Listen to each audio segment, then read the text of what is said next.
Assalamualaikum warahmatullahi wabarakatuh. Halo, selamat pagi anak-anak. Bagaimana dengan kabar kalian?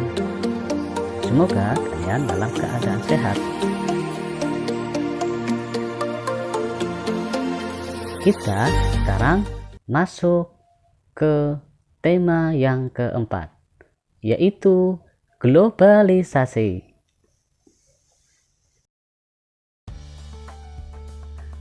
Pada tema kali ini, muatan materinya ada bahasa Indonesia dan IPA.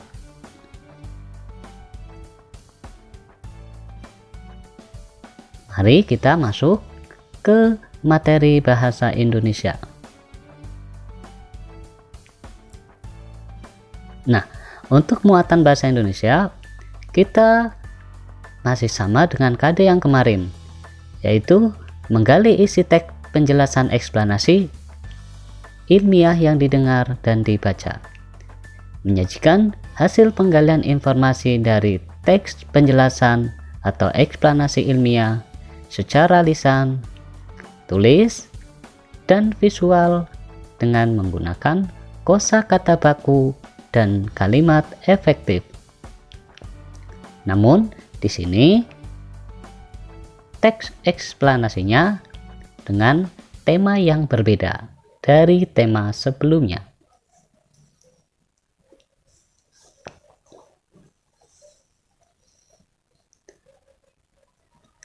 Tahukah kamu, listrik mempunyai peranan penting di era globalisasi?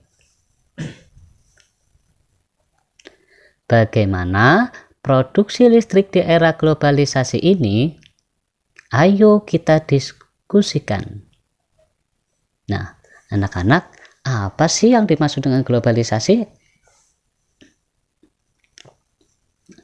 Kita sering mendengar bahwa abad 20 merupakan abad globalisasi. Berbagai peristiwa dari berbagai belahan dunia dapat kita saksikan langsung melalui layar televisi pada jam, menit, atau bahkan detik yang sama. Kita dapat berhubungan dengan sanak saudara, kerabat, atau sahabat yang berada di negara lain dengan mudah. Kita seakan hidup dalam satu desa yang sangat besar. Nah, ini bisa dijadikan sebagai gambaran globalisasi.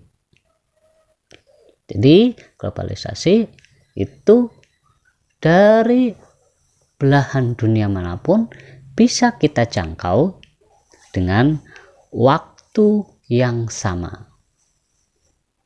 Karena informasi saat ini sangat cepat sekali. Cermati teks berikut.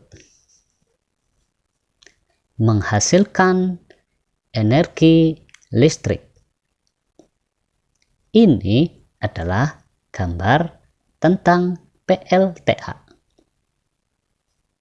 di mana di bagian ini adalah waduk.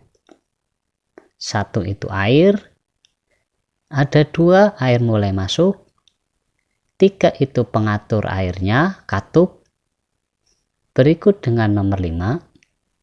Kemudian di nomor 4, aliran air diturunkan supaya lebih kencang. Di nomor 6, ada pengaturan lagi. Nomor 7, itu ada turbin. Nomor 7, itu turbin. Kemudian nomor berikutnya, ini generator. Sudah? Kemudian dari generator ini menghasilkan energi listrik. Dari generator ini, listrik kemudian ditingkatkan lagi atau dinaikkan lagi tegangannya menggunakan trafo. Ini namanya trafo setup. Terus disalurkan Nah, bagaimana proses kelangsungan energi listrik ini bisa dibentuk atau bisa mengalir sampai rumah? Kita lihat ya. Listrik memiliki peran penting di era globalisasi. Tidak dapat dimungkiri bahwa globalisasi terjadi karena perkembangan teknologi di berbagai bidang yang didukung oleh peran listrik sebagai sumber energi di dalamnya. Dengan ditemukannya televisi, komputer, dan telepon genggam, arus informasi kemudian menyebar dengan begitu cepat ke berbagai negara di berbagai belahan dunia. Kebutuhan akan listrik kemudian menjadi suatu hal yang sangat harus dipenuhi bagi semua negara di era globalisasi saat ini. Listrik dihasilkan di pusat pembangkit menggunakan beragam sumber energi. Pada pembangkit listrik tenaga air atau PLTA, air dari waduk pada nomor 1 kemudian masuk melalui pintu atau di situ nomor 2 tadi, yang diatur oleh katup pengaman. Nomor 3 bagian katup pengaman, air kemudian masuk ke tangki pengaman tekanan, yaitu nomor 4. Air di dalam pipa pesat, nomor 5. Mengalirkan dan mengarahkan air ke turbin, tadi nomor 7. Turbin itu bahasa mudahnya kincir. Melalui katup pengatur tekanan 6 untuk mendapatkan tekanan energi yang besar. Energi potensial air kemudian menggerakkan turbin, jadi turbinnya nanti akan berputar. Energi gerak tersebut kemudian diubah menjadi energi listrik oleh generator. Nah, kemudian perputaran turbin ini berlanjut ke perputaran generator, terus generator ini menghasilkan energi listrik. Jadi, yang terpenting dalam PLTA itu adalah generator, karena dia itu sebagai faktor penentu untuk dapat menghasilkan energi listrik. Kita lanjutkan. Energi listrik dari generator kemudian diatur kapasitas tegangannya dan dialihkan oleh transformer nomor 9, yaitu yang tadi tegangannya dinaikkan, transformer atau trafo nama lainnya. Energi listrik kemudian dibagikan ke konsumen oleh saluran transmisi, yaitu nomor 10. Jadi disalurkan lewat jaringan kabel. Komponen utama pada semua pembangkit listrik adalah turbin dan generator. Nah, ini faktor penting ini, turbin dan generatornya. Turbin tersebut harus bergerak untuk menghasilkan energi gerak yang kemudian diubah menjadi energi listrik oleh generator. Jadi air itu menggerakkan turbin, yang selanjutnya gerakan tersebut dilanjutkan oleh generator sehingga terbentuk energi listrik. Energi penggerak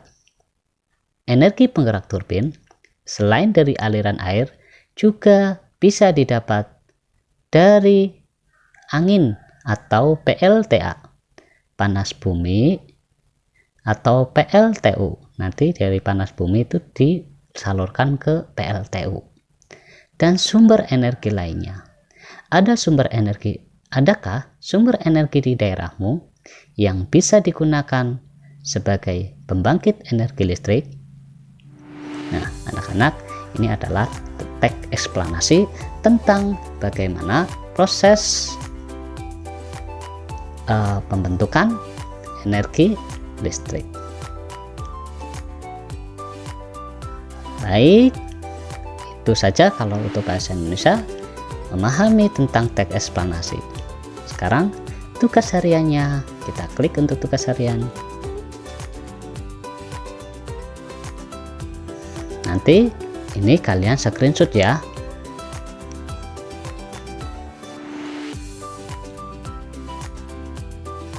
Baik, jika itu sudah di screenshot, maka kita lanjutkan ke materi berikutnya.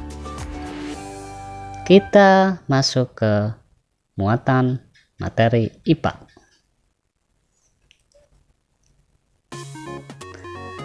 KD dalam muatan IPA menjelaskan cara menghasilkan, menyalurkan, dan menghemat energi listrik. Kemudian menyajikan karya tentang berbagai cara melakukan penghematan energi dan usulan sumber alternatif energi listrik.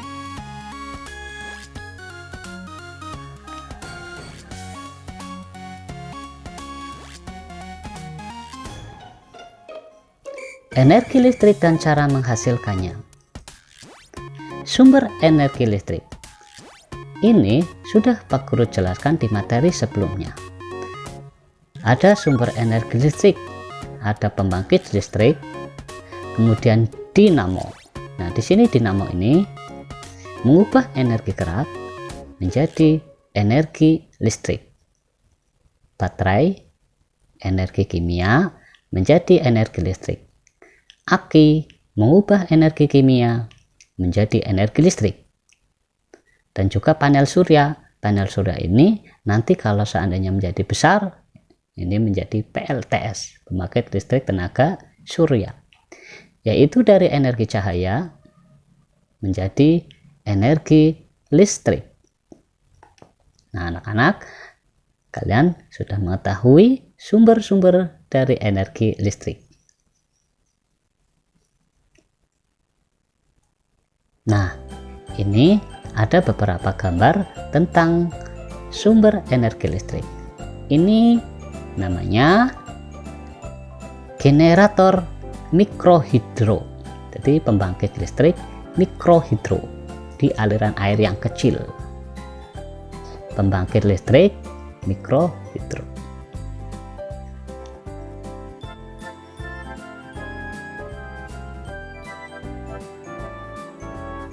Pembangkit listrik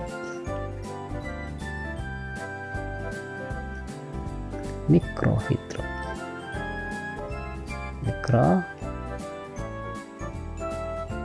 Nah, ini pembangkit listrik mikrohidro. Ini menghasilkan listriknya itu tidak begitu besar, tapi lumayan. Nah, untuk gambar yang ini pernah lihatkah kalian?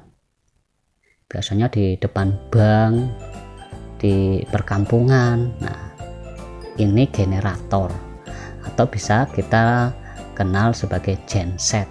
Nah, kita kenalnya itu genset.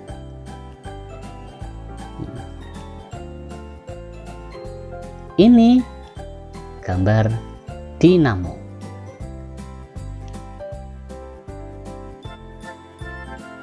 Ini dinamo. Ini apa anak-anak? Baterai. Nah, kenal ya. Ini aki.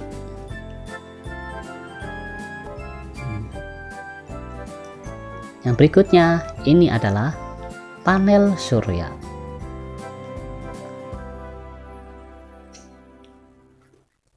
Panel surya. Nah, ini beberapa contoh tentang sumber energi listrik.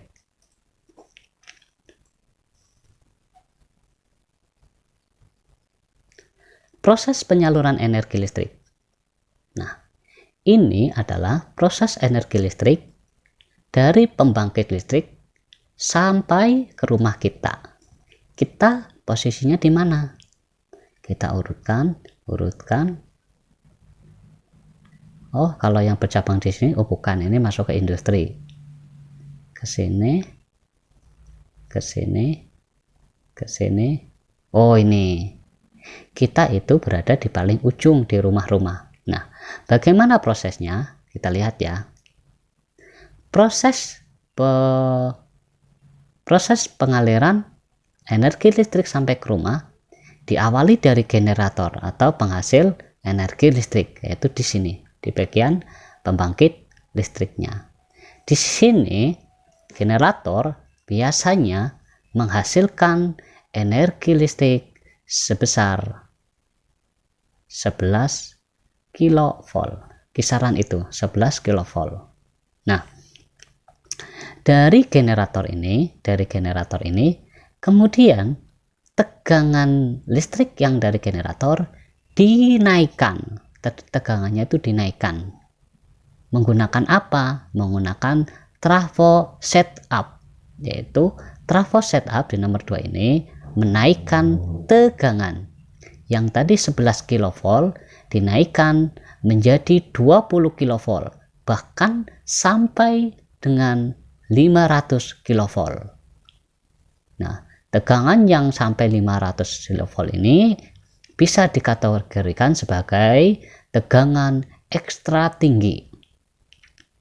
Tegangan ekstra tinggi atau disingkat dengan TET, tegangan ekstra tinggi, yaitu mencapai 500 kV. Kalau di sini trafo setup sudah menaikkan tegangan, terus masuk ke nomor 3 atau namanya SUTET, saluran udara tegangan ekstra tinggi, itu SUTET. Di sini SUTET atau TET itu tegangan ekstra tinggi. Ini disalurkan dengan yang seperti ini banyak sekali. Banyak karena biasanya mencapai antar provinsi kalau menggunakan SUTET. Kemudian mengapa ini harus diperbesar? Karena proses penyaluran listrik yang begitu jauh, maka banyak listrik yang terbuang di tengah jalan. Tentunya ada beberapa faktor yang menyebabkan listrik itu berkurang di tengah jalan. Karena namanya energi, ketika sudah ada proses pengiriman atau digunakan, maka terjadi penurunan energi atau penurunan tegangan. Terus kemudian yang dari 500 kV ini, agar itu bisa digunakan dan disalurkan, maka ini yang 500 volt ini diturunkan tegangannya, yaitu menggunakan trafo gitet. Trafo gitet. Di sini ada trafo gitet menurunkan tegangan. Trafo gitet itu, singkat gitet itu artinya gardu induk tenaga ekstra tinggi, yaitu diturunkan menjadi 150 kV. Nah, ketika sudah menjadi 150 kV, disalurkan lagi ini. Nah, di 150 kV bercabang di sini. Dan di sini ada yang disalurkan ke 150 volt itu masuk ke TT atau tegangan tinggi. Tadi di sini TET, tegangan ekstra tinggi, ketika itu sudah diturunkan menjadi 150 kV menjadi tegangan tinggi. Agak turun sedikit. Jadi ekstra tinggi turun menjadi tegangan tinggi. Terus ini bercabang. Dari tegangan tinggi ada yang bisa langsung memanfaatkan tegangan tinggi ini, yaitu industri. Kayak pabrik-pabrik. Pabrik-pabrik ini membutuhkan energi listrik yang sangat besar. Berbeda ketika di rumah. Kalau di rumah itu tenaganya itu sudah kecil. Tetapi ketika masuk di dunia industri, perusahaan, pabrik, maka dia membutuhkan energi listrik yang tinggi, yaitu berkisar 150 kV. Nah, dari percabangan yang satunya lagi, yang dari 150 kV itu diturunkan lagi. Untuk sampai di rumah itu diturunkan lagi, yaitu menggunakan trafo GI atau gardu induk. Ya, trafo GI. Ini tadi dari tegangan tinggi ini masuk ke dunia industri, ada yang masuk ke dunia industri, ada yang masuk ke gardu induk atau yang di sini gunanya menurunkan tegangan. Dari trafo gay ini disalurkan melalui tiang-tiang listrik yang ada di jalan. Nah, tiang-tiang listrik yang ada di jalan. Nah, ketika sudah masuk ke tiang-tiang listrik ini saluran ini disebut sebagai saluran TM atau tegangan menengah. Tegangan menengah. Dari tegangan menengah ini sampai 20 kV, diturunkan sampai 20 kV. Di 20 kV ternyata sudah ada yang bisa memanfaatkan ini, yaitu di bagian bisnis. Contohnya di bagian-bagian perbankan. Ini membutuhkan energi listrik yang besar. Nah, untuk bisnis ini. Selanjutnya di 20 kV ini ketika masuk ke tegangan menengah, ini harus diturunkan lagi menggunakan trafo distribusi. Nah, menggunakan trafo distribusi. Biasanya di tiang-tiang listrik itu ada yang berbentuk kotak-kotak seperti ini. Itu disebut sebagai trafo. Namanya trafo distribusi untuk mengirimkan ke berbagai penjuru kampung. Nah, masuk ke tiang-tiang listrik ini, terus kemudian sampai di rumah, sampai di publik masyarakat, sampai di tempat-tempat ibadah. Nah, sampai ketika 20 kV ini sampai ke rumah itu turun yang terakhir 220 volt. Kilovolt dengan volt itu besar kilovolt ya. Nah, di rumah itu 20 kilovolt. Nah, masuk ke rumah-rumah itu tegangannya itu rendah. Tegangannya itu rendah atau TR. Jadi sudah tegangan ekstra tinggi, turun tegangan tinggi, turun lagi tegangan menengah, turun lagi menjadi tegangan rendah. Apakah kemudian tegangan rendah itu bisa dikategorikan kecil? Ternyata tidak. Ini tetap, ketika tegangan rendah ini tetap membahayakan bagi kita. Nah, makanya kita harus hati-hati. Kalau misalkan kita tersetrum, walaupun ini di tegangan rendah, tetap bagi manusia itu membahayakan. Nah, ini adalah proses penyaluran energi listrik dari pembangkit listrik sampai ke industri, sampai ke rumah kita. Nah, saluran-saluran ini sekiranya kalian nanti pahami lagi, mudah-mudahan bisa. Nanti putar lagi videonya ya. Nah, selanjutnya kita akan kembali ke menu awal. Kita masuk ke ulang tugas harian kalian untuk yang IPA.